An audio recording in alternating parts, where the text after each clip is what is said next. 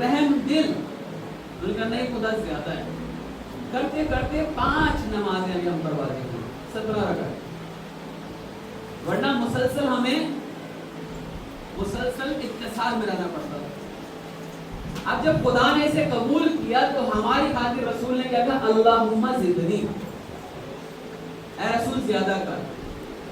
جب رسول نے یہ کہا تو اللہ نے کہا من جاء بالحسنۃ فلہ عشر امثالھا, جو بھی ایک نیکی لائے گا, مجلس میں آئے ذکر اہل بیت سنا ایک دفعہ 10 گنا 10x خود کا خود اللہ دے.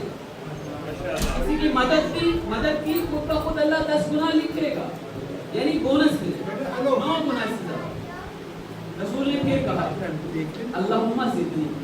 جب یہ تیسری بار رسول نے کہا تب خدا نے کہا من ذا الذی یقرض اللہ قرضا حسنا, یعنی یہ ولی خدا کی عنایت تھی, یہ خدا کے فیض سے ہمیں حاصل کیا. یعنی وہ چیز دلوائی جو ہمارے ہاتھ میں ہی نہیں تھی, وہ چیز جو خدا نے پہلے سے دی ہوئی تھی, اور اس کے بعد دوبارہ اللہ کہہ رہا ہے واپس. صلوات پڑھی محمد صلی اللہ محمد وعلی محمد.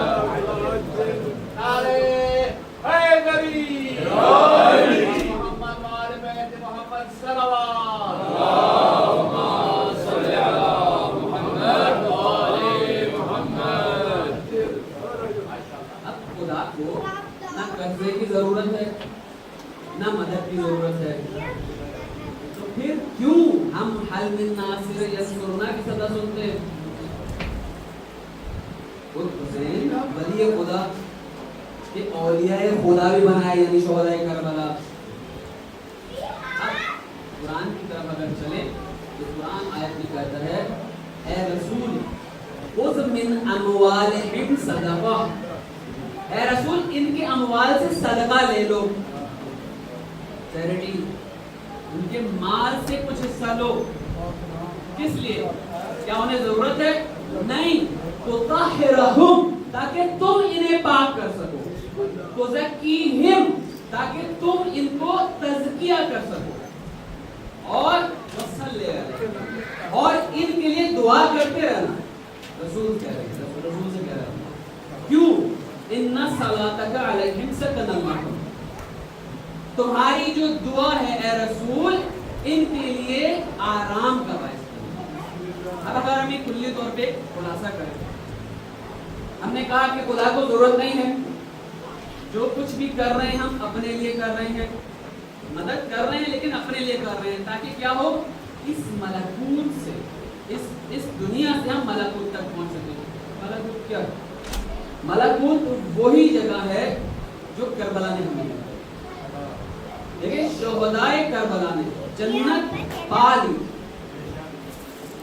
حسین نے بیعت اٹھا لی تھی شب عاشور, مقام دکھا دیا تھا کہ تم یہاں تک میرے ساتھ آئے, تم نے اپنی بیعت کا پاس رکھا, میں حسین خود تمہیں اجازت دے رہا ہوں. اب ان شہداء کربلا نے اپنا مقام بڑھانے کے لیے ولی خدا کے ذریعے سے خود ولی خدا کو پایا.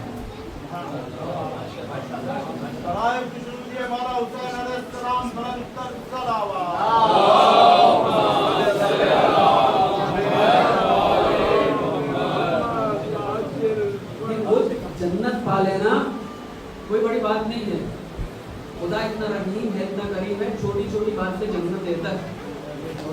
خود ہمارے پاس ائمہ کی زیارتوں میں موجود ہے, جس نے زیارت کی جنت آسان ہے. خود جنت میں مقام کیا ہو کہ اگر ہم اہل بیت کا ساتھ ہی نہ پا سکے اس جنت میں, ایک دربان کی حیثیت سے بالکل دروازے کے کنارے گھر لے کے بیٹھ جائیں, جنت کا بھی فائدہ نہیں. بس جو کچھ بھی ہم کر رہے ہیں اس لیے ولی خدا کی قربت کے لیے. ابھی جو ولی خدا کی قربت ہے یہ حاصل کیسے ہوگی؟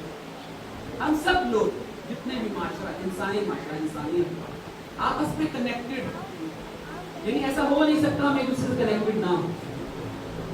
شروع سے لے کے آخر تک, یعنی آدم ابو بشر سے سٹارٹ کریں, خود انہیں ضرورت تھی حضرت حوا کی, تاکہ ہم لوگ وجود میں آ سکے. پھر انہوں نے کھیتی باڑی سکھائی سب کو. اس کے بعد بڑھتا رہا, حضرت ادریس علیہ السلام آئے, ٹولز بنانا سکھائے. یہ سب اللہ دے رہا ہے, لیکن اس کی ضرورت ہر انسان کو تھی. اسی معاشرے میں کوئی کسان ہے, کوئی کچھ سروسز پرووائڈ کر رہا ہے, دکاندار ہے, اسی طریقے سے ایک دوسرے سے کنیکٹڈ ہیں تاکہ ہم آگے بڑھ سکیں اس دنیاوی معاشرے میں. اگر ہم ملکوت کی طرف چلتے ہیں, ہم مومنین ایک دوسرے سے کنیکٹڈ, زیارت کرتے ہیں, ذکر کرتے ہیں کس کا, اہل بیت کا, کنیکٹ ہوتے ہیں ان سے. یہ اہل بیت ہمیں کہاں لے کے جاتے ہیں, عالم ملکوت میں, یعنی خدا کی خدائی کو کنیکٹ کرنے کا باعث ہے. اور اگر اس کنیکشن کو سمجھ لیں تو خود بخود کربلا سمجھ لیں. شہدائے کربلا اپنے وقت کے امام کے پاس آئے ہیں, کس لیے, پوری دنیا سے ڈسکنیکٹ ہو کے, تاکہ اس عالم ملکوت سے کنیکٹ ہو. اور شہدائے کربلا کی جو خاص بات تھی وہ انصار اللہ, جو آج کا موضوع کہ مددگار ہیں اللہ کے. کیسے, کیونکہ حسین کی مدد, جب مولا کی مدد کی, خود بخود خدا کے دین کی مدد کی, خدا کی مدد کی. سب آپ پڑھی محمد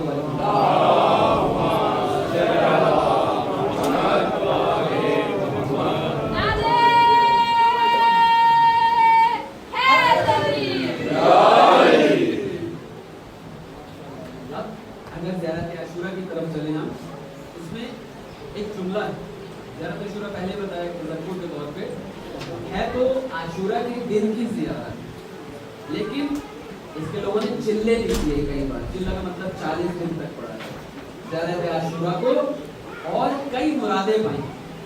جو بھی کام, حتیٰ بعض جو ہمارے بزرگان تھے امام زمانہ علیہ السلام سے ملاقات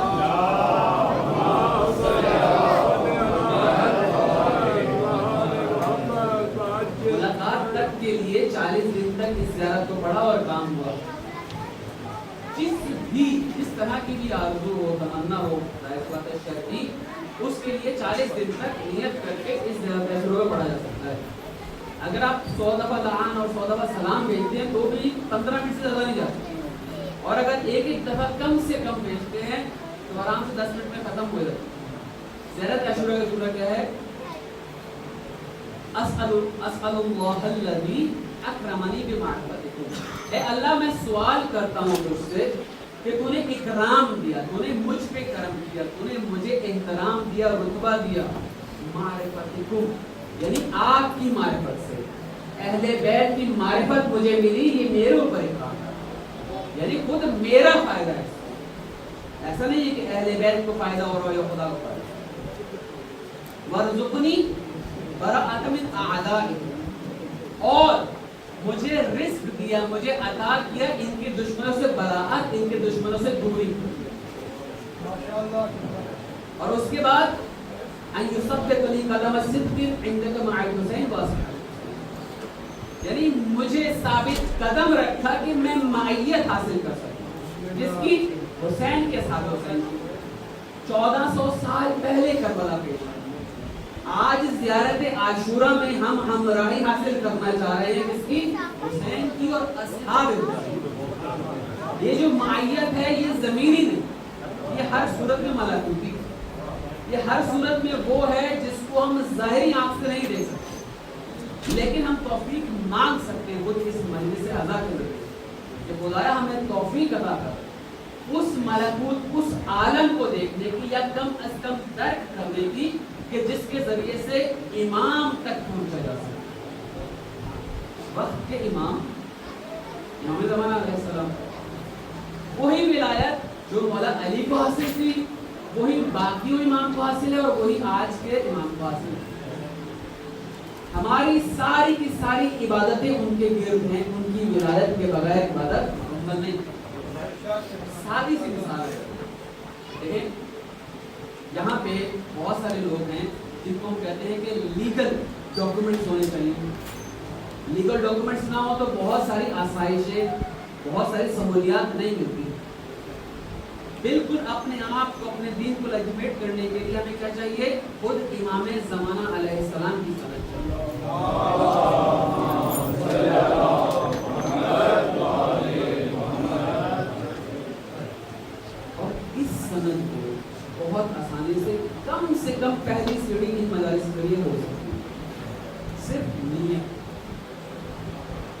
صرف اس اعتقاد کے ساتھ کہ منتقل خون انہیں کربلا اصلی جو ہے اسے کوئی نہ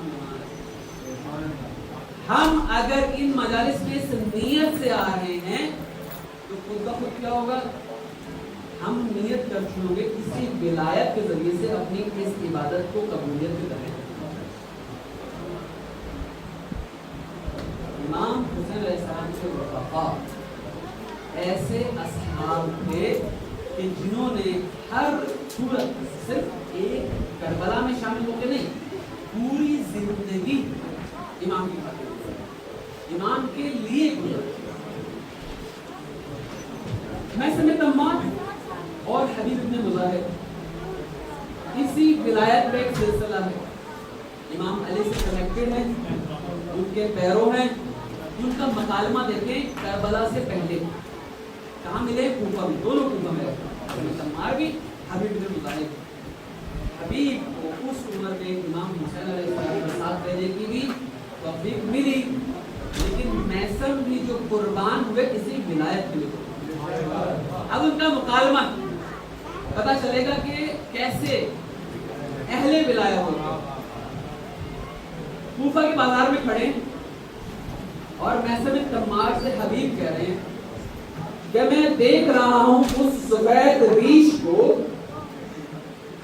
جس کو سولی پہ چڑھایا جائے گا، ہاتھ میں میکے گاڑ کر، پاؤں میں میکے گاڑ کر، اور وہ علی کی مدح کرتے ہوئے سسک سسک کر بھوک اور پیاس سے اس دنیا سے رخصت ہو جائے۔ یہ مقام یعنی موت سے پہلے انہیں پتہ ہے۔ صلوات پڑھتے ہوئے تھوڑا تھوڑا آگے تشریف لے آئیں۔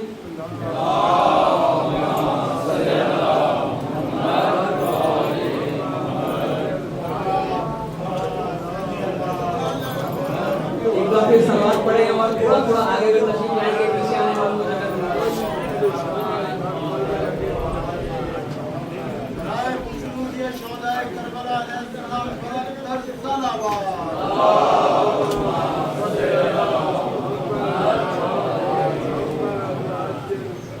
مکالمہ ختم ہوا، حبیب نے بتا دیا کہ ہاں میں جانتا ہوں، میں ملکوت سے بھی رابطے میں ہوں۔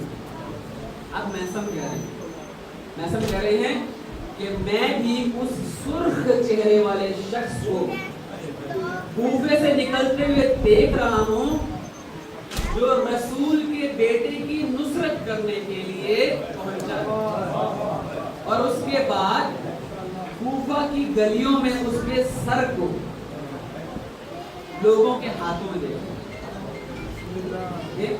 حسین نے اس مقام پر پہنچایا تھا اپنے اصحاب کو کہ وہ اپنا مقام دیکھ چکے ہیں، لیکن اس کے باوجود ثابت قدم نہیں۔ یہ جو ولایت کے دھارے میں آ جانا ہے اس کے کئی مراتب ہیں۔ معمولاً ہمارے ذہن میں جو چیز ہوتی ہے کہ ہر مرتبے پہ ہر شخص فائد ہو سکتا ہے، کوشش کے بعد لیس للانسان الا ما سعی، جتنی انسان کوشش کرے گا اس حد تک جا سکتا ہے، لیکن کوشش انسان کی شرط۔ آپ لوگ یہاں تک آئے، یہ موقع ہے، اس کے بعد اگلی مجلس میں جتنی کوشش کریں گے اس میں شریک ہو سکتے ہیں، لیکن ہم خود خاطی بندے اس قابل نہیں کسی بھی صورت کہ اس حد تک جا سکے اپنے صرف امام کی ذریعے۔ یہ تو طے ہے، کیونکہ راستہ نہیں، اگر فلائٹ ہوگی تو ہم کسی اور جگہ میں جا سکتے، وہ وسیلہ ہوگا تو ہم آگے جا سکتے ہیں، ورنہ مشکل۔ آج زندہ امام کے لیے 313 سپاہی چاہیے، زیادہ نہیں۔ ایسا نہیں ہے کہ خود بخود آئے، انشاءاللہ ہم میں سے کوئی۔ امام حسین کو جو اصحاب ملے، خود امام کیا کہتے ہیں کہ ویسے اصحاب نہ میرے بابا کو ملے اور نہ میرے بھائی کو ملے، با وفا اصحاب، رفاقت کو پورا کیا، اور ایسے رفاقت کو پورا کیا کہ اپنا سب کچھ آ کے کربلا پہ لٹا دیا. کسی نے نماز کے سامنے حسین کو بچاتے ہوئے سینے پہ تیر کھائے, کسی نے نیزے سے اپنی ہڈیوں کو توڑوا کے درد محسوس کیا. یہ رفیق تب پہنچے جب حسین کے پاس کوئی بھی نہیں. اور کچھ رفیق ایسے تھے کہ مولا نے خود ان کو بلایا. 3 محرم کو حبیب ابن مظاہر کو خط لکھا ہے. لبک الباب ہوا, جب قاصد پہنچا تو جب عاشق نے معشوق کے ہاتھ سے لکھا ہوا خط ملا, محزون ہو گئے, گریہ شروع, آنکھوں پہ خط کو لگایا, چومنا شروع کیا, پڑھنا شروع کیا. میرے رفیق, میں حسین کربلا پہنچ گیا ہوں,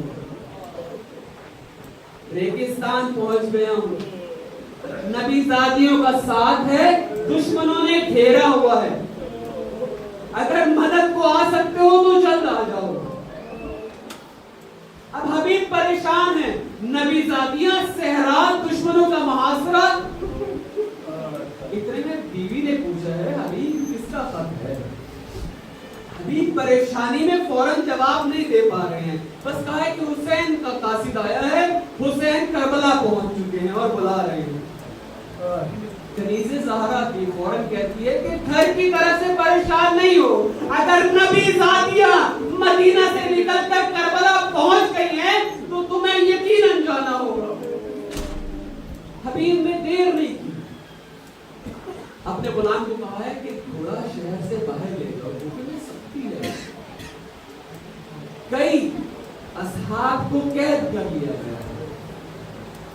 حبیب پیدل چل پڑے ہیں, سودا لینے کے بہانے کوفے سے باہر جانا چاہتے ہیں تاکہ گھوڑے میں بیٹھ کے حسین کی مدد کر سکیں. ابن عوفجہ راستے میں ملے ہیں.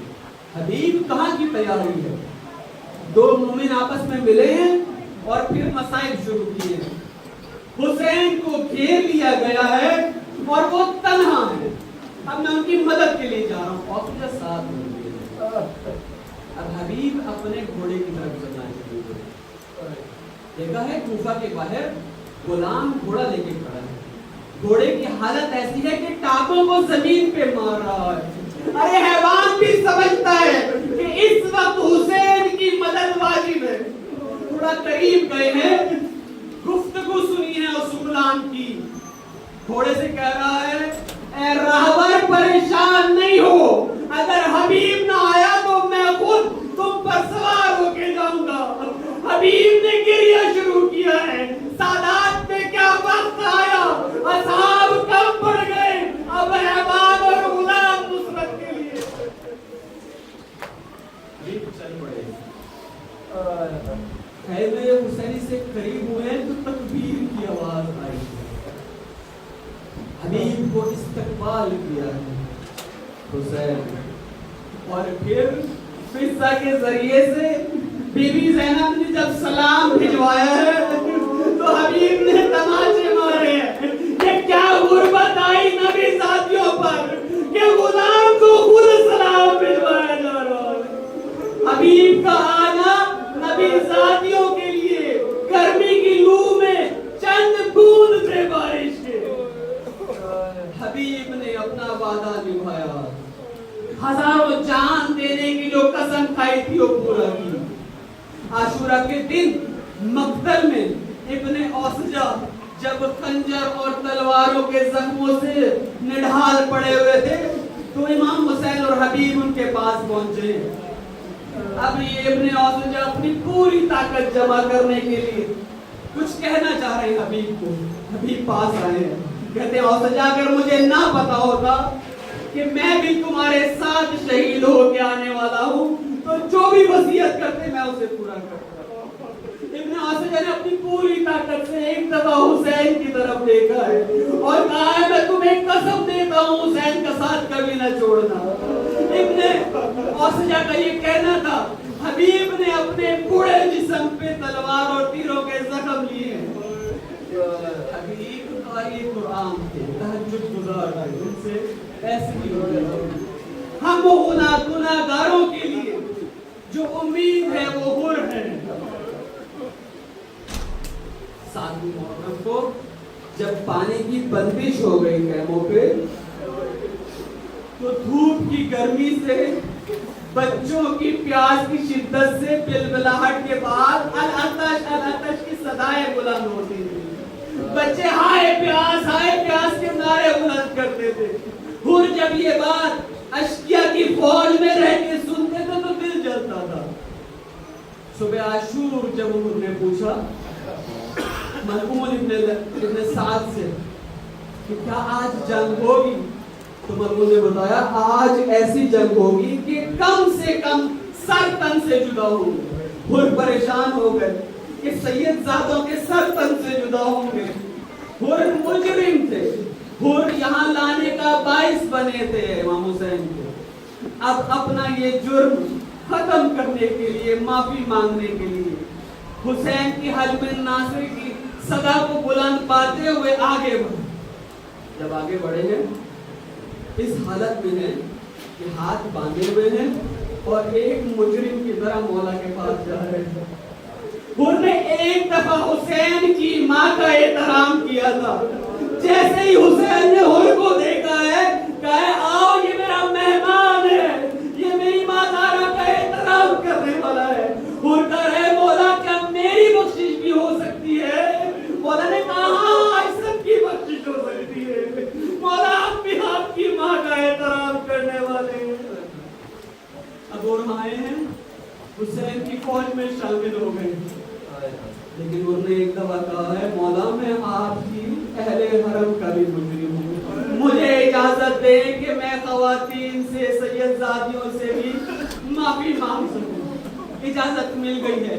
اور خاک کربلا پہ بیٹھ گئے ہیں, سر پہ ماتم کرنا شروع کیا ہے اور کہنا شروع کیا ہے اے بیویو میں وہی گناہگار ہوں جس کی وجہ سے آپ کے بچے 3 دن سے پیاسے ہیں. ارے میں وہی ہوں جس کی وجہ سے آپ اس صحرا میں اسیر ہوئی ہیں. میں وہی ہوں جس کی وجہ سے آپ کے مردوں کے سر کٹیں گے. مولا میں شرمندہ ہوں, مجھے اجازت دے کہ میں سب سے پہلے کربلا کے میدان میں جاؤں. حسین نہیں چاہتے کہ وہ کچھ اور دیر بھی شرمندہ رہیں. اجازت مل گئی. اب جب اجازت ملی ہے حر ننگے پاؤں بغیر گھوڑے کے میدان کی طرف چلے ہیں. تپتی ریت پہ چلتے ہوئے جنگ کی ہے اور اس کے بعد اشقیاء نے ماتھے پہ ایسا وار کیا ہے کہ خون کا فوارہ نکل آیا ہے. حسین لپک کر حر کے سر پہ پہنچے ہیں اور پھر حر نے ایک لمحے کے لیے دیکھا ہے اور کہا ہے ہائے غلام کی ایسی قسمت کہ آقا کی گود میں دم نکلے. حسین نے اپنے صحابی کے ماتھے سے خون صاف کیا ہے. اپنی ماں زہرا کی نشانی اس احترام میں باندھ دی ہے. حر کا خون رک گیا ہے. حر مولا کی گود میں شہید ہوئے ہیں. قربان جاؤں اس وقت پر جب حسین تنہو تنہا تھے. ارے عباس کے بازو کٹ چکے تھے, کوئی حسین کا خون صاف کرنے والا نہیں تھا. ارے حسین کے ماتھے پہ ایک نوکیلا پتھر خون کا فوارہ روان ہو گیا. حسین نے دامن کو اٹھایا کہ خون صاف کر سکے. سے شعبہ تیر سینے میں پیوست ہو گیا, کمر سے باہر نکل گیا. اب اس گھوڑے پر نہ رہ سکے, سین سے زمین پر آئے. وقت زہرا تھی جن کی آغوش میں اترے.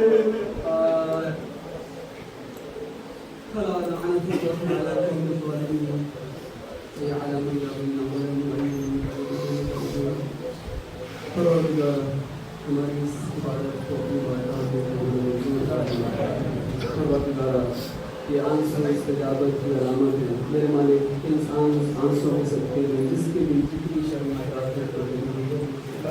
میرے مالک حضرت محمد والے محمد ہمیں توفیق دے کہ محمد والے محمد کے راہ پر ہمیشہ قائم دلائیں گے. پروردگار کتنے مریض ہیں, کتنے لوگوں نے اپنی حاجتوں کی دعا کی. جو مجلس سے آزاد یہ فرش آزاد